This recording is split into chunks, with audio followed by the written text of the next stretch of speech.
నమస్తే, welcome to gossips garage. Missing case miss fire అయిపోయింది. Vijayawada centric గా జరిగిన ఎపిసోడ్ ఓవర్ టు పొలిటికల్ కాంట్రవర్సీగా మారిపోయింది. కాపు సెగను రాజేసేందుకు వైసీపీ కాపు కాసి మరీ వేసిన స్కెచ్ అటూ ఇటూ తిరిగి ఆ పార్టీకే బురదంటేలా చేసిందన్న టాక్ వినిపిస్తోంది.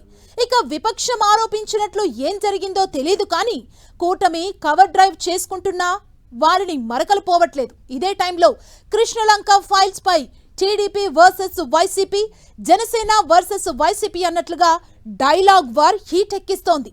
లేటెస్ట్ గా సాయి కృష్ణ అదృశ్యం కేసులో అలిగేషన్స్ ఫేస్ చేస్తున్న సీఐ అరెస్ట్ ఇంకా కాకరేపుతోంది. Sai Krishna missing case safe landing కి దారేది? అటు టీడీపీ ఇటు వైసీపీ బురద కడిగేసుకున్నట్లేనా?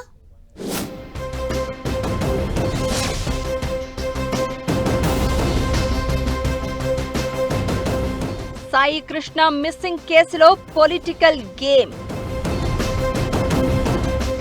కృష్ణలంక ఫైల్స్ లో టీడీపీ వైసీపీకి బురద అంటినట్లేనా? సాయి కృష్ణకు నేర చరిత్ర ఉన్నట్లు చెప్పుకొస్తోన్న టీడీపీ నేరస్తుడైతే చంపేస్తారా అంటూ వైసీపీ రివర్స్ అటాక్. కృష్ణలంక కేసులో వైసీపీకి వచ్చిన మైలేజ్ ఎంత? సాయి కృష్ణ ఫ్యామిలీకి జగన్ పరామర్శ, చంద్రబాబు భరోసా. సిఐ నాగరాజు అరెస్టుతో కేసు కీలక మలుపు తిరిగినట్లేనా? విజయవాడ కృష్ణలంక పిఎస్ పరిధిలో సాయి కృష్ణ అనే యువకుడి అదృశ్యం చుట్టూ ఏపీ పాలిటిక్స్ చక్కర్లు కొడుతున్నాయి. అటు టీడీపీ ఇటు వైసీపీ, మధ్యలో జనసేన అన్నట్లుగా సాయి కృష్ణ కేసుపై పెద్ద దుమారమే నడుస్తోంది. సాయి కృష్ణను అదుపులోకి తీసుకుని పోలీసులు కొట్టి చంపారని ఆరోపిస్తూ వస్తోంది వైసీపీ. ఇదే క్రమంలో సాయి కృష్ణ ఇంటికి వెళ్లి ఆయన కుటుంబ సభ్యులను పరామర్శించారు మాజీ సీఎం జగన్. సాయి కృష్ణ ఘటనపై సిబిఐ విచారణ జరపాలని డిమాండ్ చేశారు. ఆ నెక్స్ట్ డేనే సాయి కృష్ణ కుటుంబ సభ్యులను పిలిపించుకుని మాట్లాడారు సీఎం చంద్రబాబు.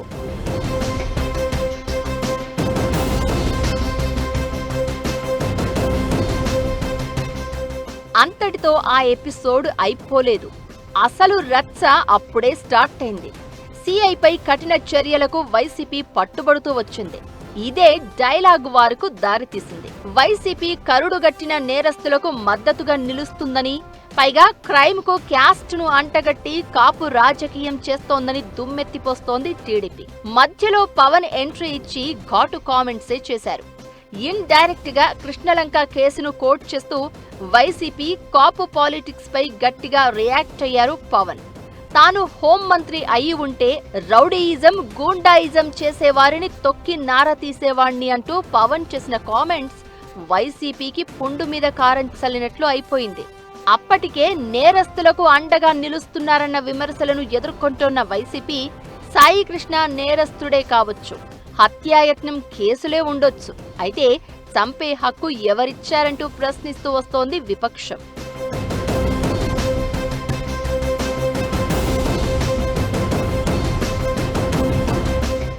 కృష్ణలంక కేసులో కూటమి cover drive, YCP attack mode అయినా ఎవ్వరూ పూర్తి స్థాయిలో సక్సెస్ కాలేని పరిస్థితి.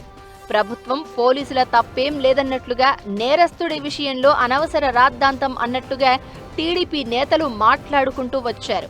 ఈ క్రమంలో వైసీపీ ఆరోపిస్తున్నట్లుగా కృష్ణలంక కేసులో జరగరానిది ఏదో జరిగిందనే ఇండికేషన్ ఇస్తున్నట్లుగా అధికార పార్టీ నేతల మాటలు ఉన్నట్లు చర్చ మొదలైంది.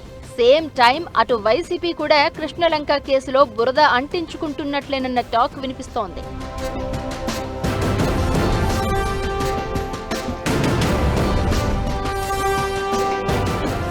వాస్తవానికి ఈ కేసులో వైసీపీ విపక్ష హోదాలో గట్టి ఫైటే చేస్తుంది. కానీ సాయి కృష్ణపై హత్యలు, పోక్సో కేసుతో పాటు పదుల సంఖ్యలో క్రిమినల్ కేసులు ఉన్నాయని కూటమి ఎక్స్పోజ్ చేస్తూ ఉండడం వైసీపీని విమర్శల పాలు చేస్తోంది. కృష్ణలంకలో సాయి కృష్ణ పలు కేసులు ఎదుర్కొంటున్నారని చెప్తున్నారు. స్థానిక ప్రజలకు ఆయనపై ఏమాత్రం మంచి ఒపీనియన్ లేనట్లుగా సిఐ నాగరాజుకు మద్దతుగా జరుగుతున్న ర్యాలీలను బట్టి చూస్తుంటే అర్థమవుతోంది. ప్రతిపక్షంగా ఫైట్ చేయడం ఓకే, కానీ ఈ పర్టికులర్ కేసులో వైసీపీ కులం రంగు పులిమి కాపు వ్యక్తికి అన్యాయం జరిగిందని ఎక్స్పోజ్ చేయబోయి మైలేజ్ పొందడం కంటే బ్యాడ్ నేమే తెచ్చుకుంటుందన్న గుసగుసలు నడుస్తున్నాయి. ఇంత స్ట్రాంగ్ గా పోరాడి ఈ కేసులో వైసీపీ కావాల్సినంత క్రెడిట్ పొందట్లేదన్న అభిప్రాయాలు వ్యక్తమవుతున్నాయి. అటు కూటమి పరిస్థితి మరోలా ఉంది. ఓవైపు సాయి కృష్ణ ఫ్యామిలీకి అండగా నిలుస్తామని చెప్పి, మరోవైపు కరుడుగట్టిన నేరస్తుడి వైపు వైసీపీ నిలుస్తుందని ఆరోపిస్తూ, ఇంకోవైపు కేసు దర్యాప్తు కోసం సిట్ను ఏర్పాటు చేసి దూకుడు పెంచింది ప్రభుత్వం. ఇక అధికార విపక్షం ఫైట్ అలా ఉంటే, సీఎం చంద్రబాబు దగ్గరికి వెళ్లే కంటే ముందు సాయి కృష్ణ తల్లి సీరియస్ ఎలిగేషన్స్ చేశారు. జగన్ పరామర్శ, చంద్రబాబు భరోసా తర్వాత సాయి కృష్ణ ఫ్యామిలీ ముందున్నంత స్ట్రాంగ్ గా వాయిస్ వినిపించట్లేదు. తన కొడుకు బతికుంటే చూపించండి, లేకపోతే శవమైనా ఇవ్వండి, అది కూడా కుదరకపోతే కనీసం అస్థికలనైనా అప్పగించండని కోరుతున్నారు సాయి కృష్ణ తల్లి. తన కొడుకును నేరస్తుణ్ణి, దుర్మార్గుణ్ణి చెయ్యొద్దని రిక్వెస్ట్ చేస్తున్నారామె. పోరాడేందుకు సిద్ధమై ప్రతిపక్ష నేత పరామర్శ, సీఎం చంద్రబాబు భరోసాతో కాస్త చల్లబడింది సాయి కృష్ణ ఫ్యామిలీ. ఇక ఎంత క్రిమినల్ అయినా పోలీసులకు చంపే హక్కు ఎక్కడిదంటూ వైసీపీ లాజికల్ పాయింట్ నే రేస్ చేస్తున్నా క్రిమినల్ తరపున పోరాడుతున్నారన్న మాట పడాల్సి వస్తోంది. మరోవైపు సాయి కృష్ణను చంపేశారు అని వైసీపీ ఆరోపిస్తోన్న దానికి బలం చేకూర్చేలా కూటమి నేతలు మాట్లాడి కార్నర్ అయిన పరిస్థితి. ఇక సీఐ నాగరాజుకు మద్దతుగా విజయవాడ, భీమవరం, కృష్ణలంక, బందర్ పోర్ట్ ఇలా ఏపీలో చాలా చోట్ల జనం రోడ్డెక్కారు. కరుడుగట్టిన నేరస్తుడిపై కఠిన చర్యలు తీసుకుంటే సస్పెండ్ చేయడం ఏంటంటూ గళమెత్తారు. ఇది వైసీపీకి ఇబ్బందికరంగా మారింది. ఒకవైపు నేరస్తుడికి మద్దతుగా నిలుస్తున్నారన్న విమర్శలతో పాటు, మరోవైపు సీఐ నాగరాజుకు మద్దతుగా నిలుస్తున్న జనం వ్యతిరేకతను కూడా మూటగట్టుకోవాల్సి వస్తోంది. ఇదంతా అలా ఉండగానే సిట్ యాక్షన్ స్పీడప్ చేసింది. ఈ కేసులో ఆరోపణలు ఎదుర్కొంటోన్న కృష్ణలంక సస్పెండెడ్ సీఐ నాగరాజును సిట్ అధికారులు అరెస్ట్ చేశారు. సిట్ నాగరాజును అదుపులోకి తీసుకుని అక్కడి నుంచి తరలించే క్రమంలో హైటెన్షన్ సిచ్యువేషన్స్ ఏర్పడ్డాయి. నాగరాజును అరెస్ట్ చేయొద్దంటూ పోలీసులకు అడ్డుపడ్డారు స్థానికులు. ఈ కేసు ఇంకా ఎన్ని మలుపులు తిరుగుతుందో, కూటమి సర్కార్ కృష్ణలంక ఫైల్స్ ను ఎలా క్లోజ్ చేయబోతోందో వేచి చూడాలి మరి.